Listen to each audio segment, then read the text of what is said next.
What's up, dummies? Welcome back to my channel. If you haven't subscribed yet, make sure you click that subscribe button and click the bell to get notified every single time I drop a video.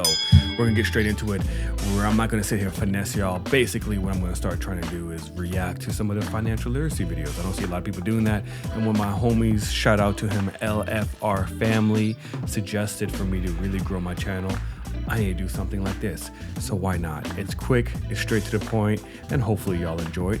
And if you do, please, by all means, subscribe. So what I'm gonna cover today is the late great, I don't even like saying late great, he's just old, Jim Cramer, ladies and gentlemen. Jim Cramer. If you're unfamiliar with Jim Cramer, you've probably been living under a rock, but he is the original OG grifter when it comes to financial literacy. And apparently he cried on CNBC about a week ago, so I haven't seen it yet, so we're gonna react to it together. It has to do with Meta, which is Facebook, so let's just get straight into it. All right, pull it up, let's go, transition. Let's go, all right. Yeah, let me say this about this. I made a mistake here. I was wrong.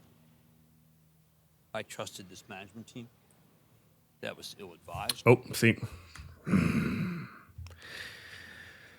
So he's whining on CNBC, and he keeps talking about, I trusted my management team. Bro, come on. Come on. You are the face of the company. You trusted a management team. Okay, hold on. Let's see if he's going to say, like, I'm sorry that I end up talking about Meta at, I'm sure the price is probably like at over $300, so which is where I bought at. In fact, I bought at 300, the stock went up to 340. I did not take profit, lesson learned. Then the earnings happened. I think it was Q1 or Q2. And when those earnings happened, boy, did the stock collapse. It went down to 260. So I held on to it, think it was gonna go back up, and never did. And now I'm stuck with it. And it's under $100. That's why it's crying. Hubris here is extraordinary. And I apologize. Okay. What did you get wrong? Everything. Literally, Jim Cramer, if you are unfamiliar with who he is, he's, like I said, he's a TV personality. He covers stocks every single day. He covers various different stocks, and he tells you if you should buy, if you shouldn't buy. And let's just say he has a pretty bad winning streak. Like, it's kind of like a joke on Wall Street, where he would recommend something, and then it seems like the next day Wall Street would just sell off that stock, and then the stock just ends up plummeting. And so it's funny. He's like, what did you get wrong? Everything. Take a moment, I think. A belief that there was a recognition that there is a amount that you can't spend. Contrast that, for instance, with Jim Farley, who took a project that was his, Argo, and closed it because it was not ready. It was not near enough. This situation is almost a rogue situation. I had thought there would be an understanding that you just can't spend and spend right through your free cash flow. That there had to be some level of discipline. Look,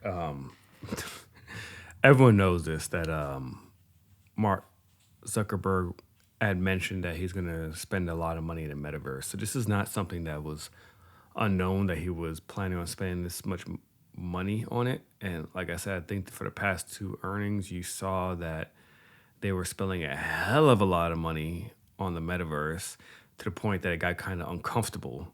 Trust me, every single time the earnings come out, I'm like, please stop spending money. It hurts. It hurts. My stock is down over 66%. Maybe that's why he's sad.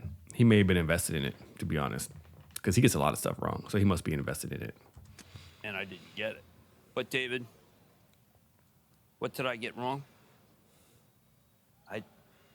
I trusted them, not myself. For that I regret. Okay. I've been in. That's terrible leadership, Jim. Okay, you take accountability. You take account. You are the leader. You are the general. Could you imagine that, being in the war field, not war field, being on the field fighting a war? You guys lose, and he turns around. He's like, I trusted my team, and they suck. That's the reason why we lost. No, bro, you need to take accountability, top down. dude. You're the top. You are the face. You are the face of the show. If you did not trust them, and if you had that instinct, like, hey, I don't think Meta is good, then you shouldn't have spoken about it. Or at least at one point came back on to your show and said, Meta is doing X, Y, and Z. I'm not feeling too comfortable about it anymore. I mean, because he's a fair weather stock picker. Like, when I mean he's fair weather. He talked about NVIDIA. I remember, I think it was close to like $300. He was like, it's a buy. And like 4 months later, he's saying it's the worst stock ever. We're shorting it. I don't like it. So, I mean, it seems like, he had 2-3 quarters, man, with Facebook to bail out of it. So, to me, it sounds like he probably actually bought shares in this one and he held on to it and he didn't think it was going to go as low as it was. And, Wall Street stopped believing in it as much as they did prior. So, yeah, but blaming it on your team, come on, bro. This isn't like a growth stock. This is Meta, okay? This is top 5 companies right now in the S&P 500. So, I don't give me that crap. I trusted my team, but In this business for 40 years, and I did a bad job. Exactly. 40 years. Proud. You're not alone. Proud. You're not alone, Jim. Morgan Stanley today downgrades it for the first time ever to equal weight, target of 105. They call it thesis changing. What happened last night? I think that's fair. When I discussed this with my wife, Lisa, because this is all I talked about last night, and how disappointed I was, not in them, but myself. I think that's true, was thesis changing. I did believe that there would be some discipline. I emphasized to them, actually, that I expected discipline. But I want to go back again. I made a mistake, and I was wrong. There you go. I trusted this Oh, man. there he goes again. And that was Yeah, it's not thing I got, but I just think it's hilarious. It's like, I was wrong about Meta. I told people to buy because I trusted my team over here. They're the ones who suck. It's their fucking fault. It's not mine. I'm just Jim Cramer. It's their fucking fault. They're the ones. It's not even a real apology, bro. You're just pawning off the blame to someone else, the little guy. advised. And I own that. It happens. I appreciate that. You but you I don't have like it when it relationships with people that extend over long periods of time, and you believe what they tell you to some extent. Now, that But said, it was horrifying. Altimeter was right, and I chose to not overlook what Altimeter said. that was just this week. That was just no. Monday, Well, right? Yeah. okay, you're right. It's very easy, I think, and Morgan Stanley was right to do that. But I come out here and I try to help people every day, and I failed to help people, and I own that. You fail every day. He owns it. Watch him say, I trusted my team. And was I too close to the company? I did not think the company would be as ill-advised as to spend through what they had, Well, without any discipline whatsoever. As Carl said, you're not alone in being surprised by that. Yo, I gotta say, those other 2 panelists, they are very kind, very, very kind to him. I would have been on there and been like, so what about the 6 months while the stock was going down? I mean, you could have literally came on your show and said, guys, you need to look out for this. They're burning through their cash flow. You didn't do any of that stuff. That stuff was public knowledge, man. That stuff was public knowledge. But ladies and gentlemen, that was the great Jim Cramer, the worst stock picker out there. Now, I kind of feel bad for the guy, to be honest, man. Like he said, he has been in the industry for 40 years. He's an entertainer. I wouldn't really even call him a stock picker or a financial literacy guru or anything, because he doesn't really seem like he knows a lot about certain stocks. He just kind of